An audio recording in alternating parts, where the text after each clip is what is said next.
Sir ಹೇಳಿ, ಇವತ್ತು already ಇಲ್ಲಿ ಹಾಸ್ಪಿಟ್ಲ್ ಇದೆ, ಒಳ್ಳೆ ಕೆಲಸಗಳು ಮಾಡ್ಕೊಂಡು ಬರ್ತಾ ಇದ್ದೀರಾ. ಸುಮಾರು ವರ್ಷದಿಂದ ನಾವು ನೋಡ್ತಾ ಇದ್ದೀವಿ. ಇವತ್ತೊಂದು ನೂತನವಾದ ಕಟ್ಟಡ ಇಲ್ಲಿ ಉದ್ಘಾಟನೆ ಆಗ್ತಾ ಇದೆ. ಶಾಸಕರಾದ ಎಸ್ ಟಿ ಸೋಮಶೇಖರ್ ಅವರು ಬರಲಿದ್ದಾರೆ, ಪೊಲೀಸ್ ಸಾಹೇಬರು ಬಂದಿದ್ದಾರೆ, ಅವರು ಒಳ್ಳೆ ಹಿತನುಡಿಗಳು ಹೇಳಿದ್ದಾರೆ.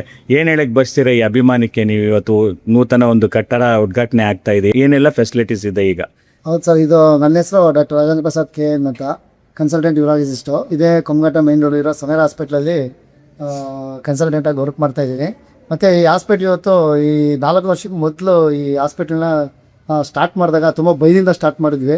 ಈ ಎಲ್ಲ ಹಿರಿಯರು ಮತ್ತು ನಮ್ಮ sir S P sir Nagaraj sir ಆಗಿರ್ಬೋದು, ಮತ್ತು ಈ ಇದು ಎಮ್ ಎಲ್ ಎ ಸರು ಇದು ಎಸ್ ಟಿ ಸೋಮಶೇಖರ್ ಸರ್ ಆಗಿರ್ಬೋದು, ಅವರೆಲ್ಲರೂ ನಮಗೆ ಹಿಂದೆ ಇದ್ದು ಈ ಥರ ಸಪೋರ್ಟ್ ಮಾಡಿ ತುಂಬ ಧೈರ್ಯದಿಂದ ಮುಂದೆ ಮಾಡಿಸಿ ಈ ಥರ ಮಾಡ್ರಪ್ಪ ಚೆನ್ನಾಗಿದೆ, ಎಲ್ಲ ಒಂದು ಸ್ವಲ್ಪ ಹೆಲ್ಪ್ ಆಗಲಿ ಅಂದ್ಬಿಟ್ಟು ಇದು ಹೇಳಿದಾಗ ನಮಗೆ ತುಂಬ ಧೈರ್ಯ ಬಂದು ಸ್ಟಾರ್ಟ್ ಮಾಡ್ಕೊಂಡ್ವಿ ಇದನ್ನು. ಮತ್ತು ಅದ್ರ ಜೊತೆಗೆ 4 ವರ್ಷದಲ್ಲಿ ತುಂಬ ಯೂರಾಲಜಿಕಲ್ ಪ್ರೊಸೀಜರ್ಸ್ ಮಾಡಿದ್ದೀವಿ. ಮತ್ತು ಅಲ್ಲಿ ಎಲ್ಲ ಫೆಸಿಲಿಟೀಸ್ ಇದ್ದು ಕೂಡ, ಮತ್ತು ಇದು ಹೊಸದಾಗಿ ಮಾಡಿರೋದ್ರಿಂದ ನಮ್ಗೆ ಇಲ್ಲಿ ಅಡ್ವಾನ್ಸ್ಡ್ ಎಮರ್ಜೆನ್ಸಿ ಫೆಸಿಲಿಟಿ, ಮತ್ತು 24 hours ಯೂರಾಲಜಿ ಫೆಸಿಲಿಟಿ, ಮತ್ತು ಲ್ಯಾಬ್ ಫೆಸಿಲಿಟಿ, ಆಂಬ್ಯುಲೆನ್ಸ್ ಆಗಿರ್ಬೋದು. ಮತ್ತು ಮೇಯ್ನ್ ಏನಂದರೆ ಇಲ್ಲಿ ಈ ಆರೋಗ್ಯ ಮತ್ತು ಕಾಸ್ ಅಂತ ಹೇಳ್ತೀವಿ, ಆರೋಗ್ಯ ಸ್ಕೀಮ್ ಅಂತ ಒಂದು ಬಂದಿದೆ. ಅದರಲ್ಲಿ ಎಲ್ಲ ಗೌರ್ಮೆಂಟ್ ಎಂಪ್ಲಾಯೀಸ್ಗೆ ಫ್ರೀ ಟ್ರೀಟ್ಮೆಂಟು ಕ್ಯಾಶ್ಲೆಸ್ ಪಡ್ಕೋಬೋದು ಇಲ್ಲಿ ಯೂರಾಲಜಿ ಡಿಪಾರ್ಟ್ಮೆಂಟ್ ಕಡೆಯಿಂದ.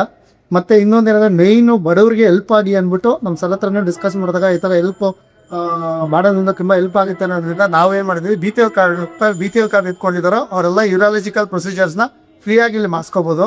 ಅದೊಂದು ಒಳ್ಳೆಯದಾಯಿತು. ಮತ್ತು ಅದು ಮಾಡಿದ್ದಕ್ಕೆ ನಮ್ಗೆ ಇದೊಂದು ಅಡ್ವೆಂಚರ್ ಮಾಡೋಕ್ಕೆ ತುಂಬ ಹೆಲ್ಪ್ ಆಯಿತು. ಮತ್ತು ಜನಗಳು ಮೇಯ್ನ್ ನಮ್ಮ ಪೇಷಂಟ್ಸು ತುಂಬ ಹೆಲ್ಪ್ ಮಾಡಿದ್ರು. ಮತ್ತು ಏನಂದರೆ ಮೇಯ್ನ್ ಮಾರ್ಕೆಟಿಂಗ್ದನೇ ಹಾಸ್ಪಿಟಲ್ ನಡೆಯೋದಂತ ಎಲ್ಲರೂ ಹೇಳ್ತಿದ್ರು ನಮಗೆ ಸ್ಟಾರ್ಟಿಂಗಿಂದ. ಬಟ್ ನಮ್ಮ ಹಾಸ್ಪಿಟ್ಲು ಜನರು ಬಂದು ನಮ್ಮ ಹಾಸ್ಪಿಟಲ್ನ ಮೇಲೆತ್ತಿ ನಮ್ಗೆ ಇನ್ನೊಂದು ಕಟ್ಟಡ ಕಟ್ಟೋದಕ್ಕೋಸ್ಕರ ತುಂಬ ಹೆಲ್ಪ್ ಮಾಡಿದ್ದಾರೆ. ನಾವು ಯಾವತ್ತೂ ನಮ್ಮ ಪೇಷಂಟ್ಗಳಿಗೆ, ನಮ್ಮ ರಿಲೇಟಿವ್ಸ್ಗೆ ನಾವು ಯಾವತ್ತೂ ಚಿರಋಣಿಯಾಗಿರ್ತೀವಿ. ಮತ್ತು ಈ ಫೆಸಿಲಿಟೀಸ್ನ ಈ ಬಿ ಪಿ ಎಲ್ ಕಾರ್ಡಲ್ಲಿ ದಯವಿಟ್ಟು ಯೂಸ್ ಮಾಡ್ಕೊಳ್ಳಿ.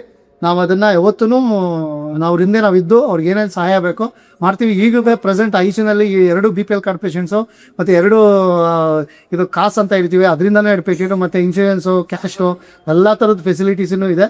ಇವತ್ತು ಕೂಡ ಹಾಸ್ಪಿಟ್ಲು ಚೆನ್ನಾಗಿ ನಡೀತಿದೆ, ಫುಲ್ಲಾಗಿದೆ. ಈ ಎಲ್ಲ ಜನರುಗಳ ಹೆಲ್ಪಿಂದನೇ, ಮತ್ತು ಈ ಜನ ಇದು ಮಾತಿಂದನೇ ಈ ಪೇಷಂಟ್ ಇಂಪ್ರೂವ್ಮೆಂಟ್ ಆಗಿ ಈ ಒಳ್ಳೆ ಇದಕ್ಕೆ ಬಂದು ನಿಂತಿದ್ದೀವಿ. ಬೇರೆ ಖಾಸಗಿ ಹಾಸ್ಪಿಟ್ಲ್ಗಳಲ್ಲಿ ಹೋದರೆ ಸುಮಾರು ಹೋಗಿದ ತಕ್ಷಣ ಅದು ಇದು ಎಲ್ಲ ಹೇಳಿ ಮಾಡ್ತಾರೆ. ಬಟ್ ಇಲ್ಲಿ ಆ ಥರ ಇಲ್ಲ. ಸುಮಾರು ಜನಕ್ಕೆ ನೀವು ಏನೂ ಇಲ್ಲ ಅಂದರೂ ಆಯಿತು ಪರವಾಗಿಲ್ಲ ಹೋಗಿ ಅಂತ ಹೇಳಿ ಅವ್ರಿಗೇನು ಬೇಕು ಟ್ರೀಟ್ಮೆಂಟ್ ಮಾಡಿ, ಔಷಧಿ ಇಲ್ಲ ಅಂದರೂ ಔಷಧಿ ಕೊಟ್ಟು ಕಳಿಸಿರೋ ವಿಧಾನಗಳು ನಮ್ಗೆ ಸುಮಾರು ಗೊತ್ತಿದೆ. ಇದು ನಿಮ್ಗೆ ಯಾವ ರೀತಿ ಬಂತು ಸರ್? ನಮ್ಮ ಪೇರೆಂಟ್ಸ್ ಮೇಯ್ನು. ಮತ್ತು ಅವರು ತುಂಬ ಕೆಳಗಡೆಯಿಂದ ಬಂದು ನಮ್ಮನ್ನು, ಅವರು ಓದಿಲ್ಲ ಅಂದರೂ ಪರವಾಗಿಲ್ಲ, ನಮ್ಮನ್ನು ಓದಿಸಿ ಈ ಮಟ್ಟಕ್ಕೆ ತಂದು ಈ ಥರ ಮಾಡಿದ್ದಕ್ಕೆ ನಮ್ಮ ಬಡವ್ರದ್ದು ಪರಿಸ್ಥಿತಿ ನಮ್ಗೆ ಏನಂತ ಗೊತ್ತಿದೆ. ಅದಕ್ಕೇನೆ ಸರ್ ನಮ್ಮ ಹಾಸ್ಪಿಟ್ಲ್ ಎಷ್ಟೊಂದು ಜನಕ್ಕೆ ಕ್ಯಾಜುಯಾಲಿಟಿನಲ್ಲಿ ಅವ್ರ ಕಡೆ ಬಂದಿರಲಿ, ರಿಲೇಟಿವ್ಸ್ ಇರಲಿ ಬಿಡಲಿ, ಮತ್ತು ನಮ್ಮ ಗುಡಿ ಡಾಕ್ಟರ್ಸು ನೈಟಲ್ಲಿ ತುಂಬ ಕಷ್ಟಪಟ್ಟು, ಮತ್ತು ಅವರು ನಮ್ಮ ಪರ್ಮಿಷನ್ ತೊಗೊಳ್ದೇ ಆಗಿ ನಾನು ಮೊದಲೇ ಹೇಳಿ ಇಟ್ಬಿಟ್ಟಿದ್ದೀನಿ, ಯಾವುದೇ ಪೇಷಂಟು ಅವರು ದುಡ್ಡು ಕಡ್ಲಿ ಬಿಡಿಯಪ್ಪ, ಎಮರ್ಜೆನ್ಸಿ ಟ್ರೀಟ್ಮೆಂಟ್ ಅಂತೂ ಫ್ರೀಯಾಗಿ ಕೊಟ್ಟು ಕಳಿಸಿ, ಇನ್ ಕೇಸ್ ಇಲ್ಲ ಅಂತಂದರೆ. ಅದನ್ನು ಅದೇ ಥರ ಮಾಡಿನೇ ಅವರು ಮೂವತ್ತು ಇದಾಗಿನೇ ಅವರು ಒಬ್ಬೊಬ್ಬರೇ ತಗೊಂಡು ಟ್ರೀಟ್ಮೆಂಟ್. ಯೂಶ್ವಲಿ ಯಾವುದೇ ಹಾಸ್ಪಿಟ್ಲಲ್ಲಿ ಆ ಥರ ಮಾಡಲ್ಲ. ಫಸ್ಟ್ ಹೋಗಿದ ತಕ್ಷಣ ಅಡ್ಮಿಷನ್ ಫೀಸ್ ಕಟ್ಟಿ, ಅದು ಕಟ್ಟಿ ಅಂತಾರೆ. ಆಮೇಲೆ ನಾರ್ಮಲ್ ಡೆಲಿವರಿ ಇದ್ದರೂ ಅವರು ಒಂದಿನ ಮುಂಚೆನೇ ಸಿಸರಿಂಗ್ ಮಾಡ್ತಾರೆ. ಆ ಥರ ಯಾವುದು ಕೇಸ್ ನಿಮ್ಮ ಹಾಸ್ಪಿಟ್ಲಲ್ಲಿ ನಾವು ಕೇಳಿಲ್ಲ. ಯಾಕಂದರೆ ನಾವು ಇಲ್ಲಿ ತಳಿಯರು, ನಮ್ಗೆ ಗೊತ್ತು ಯಾವುದು ನಿಮ್ಮದು ಒಂದು ಬ್ಲ್ಯಾಕ್ ಮಾರ್ಕ್ ಇಲ್ಲ, ಒಂದು ಸ್ಪಾಟ್ ಏನೂ ಇಲ್ಲ, ಯಾರು ಆ ಥರ ಹೇಳೋದಿಲ್ಲ. ಇದು ಹೆಂಗೆ ಬಂತು ನಿಮ್ಗೆ? ಇದರ ಹಿನ್ನೆಲೆ ಯಾರು ಸರ್?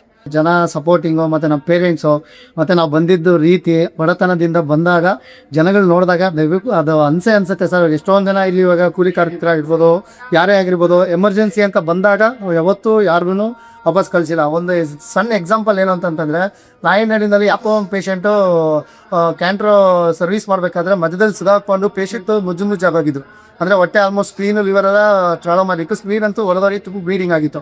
ಆ ಟೈಮಲ್ಲಿ ಪೇಷಂಟ್ ಅಂತೂ ದುಡ್ಡೇ ಇರಲಿಲ್ಲ. ನಾವು ಆಲ್ಮೋಸ್ಟು 2-2.5 ಲಕ್ಷ ಇದು ನಮ್ಮ ಹಾಸ್ಪಿಟ್ಲಲ್ಲಿ ಆಗ್ತಿತ್ತು, ಬೇರೆ ಹಾಸ್ಪಿಟಲ್ ಆಗಿದೆ 8-10 ಲಕ್ಷದವರೆಗೂ ಆಗಿರೋದು. ನಾವು ಬರೀ 1 ಲಕ್ಷಕ್ಕೇ ಆ ಸ್ಪ್ಲೀನ್ ಸರ್ಜರಿನ ರೆಡಿ ಮಾಡಿ ಪೇಷಂಟ್ನ ಉಳಿಸಿ, ಮತ್ತು ಎಲ್ಲ ಏನೂ ಅಮೌಂಟ್ ಜಾಸ್ತಿ ಮಾಡ್ದಂಗೆ ಕಳಿಸ್ಕೊಟ್ಟಿದ್ವಿ. ಎಲ್ಲ ಬಡವರಿಗೂ ಸರ್ ಇವತ್ತು ಬಿ ಪಿ ಎಲ್ ಕಾರ್ಡ್ ಇದೆ. ಬಿ ಪಿ ಎಲ್ ಕಾರ್ಡ್ ಇಲ್ಲದೇ ಇದ್ರೂ ಕೂಡ ಎನಿ ಎಮರ್ಜೆನ್ಸಿ ನಮ್ಮ ಕಡೆಯಿಂದ ಬಂದು ಫ್ರೀಯಾಗಿ ತೊಗೊಂಡು ಹೋಗ್ಬೋದು sir. That we are there. ಇವಾಗೂ ಗೌರ್ಮೆಂಟ್ ಆ್ಯಕ್ಚುಲಿ ಇಂಪ್ಲಿಮೆಂಟ್ ಮಾಡ್ತಿದ್ದಾರೆ ಎಲ್ಲ ಕಡೆ. ಅಂದರೆ ಈ ಥರ ಎಮರ್ಜೆನ್ಸಿ ಬಂದರೆ ಫ್ರೀಯಾಗಿ ನೋಡಬೇಕು, ಆ ಥರ ಮಾಡಬೇಕು ಅಂತ. ಬಟ್ ಅದನ್ನು ನಮಗೆ ಹೆಲ್ಪ್ ಆಗ್ತಿದೆ ಗೌರ್ಮೆಂಟ್ ಕಡೆಯಿಂದ.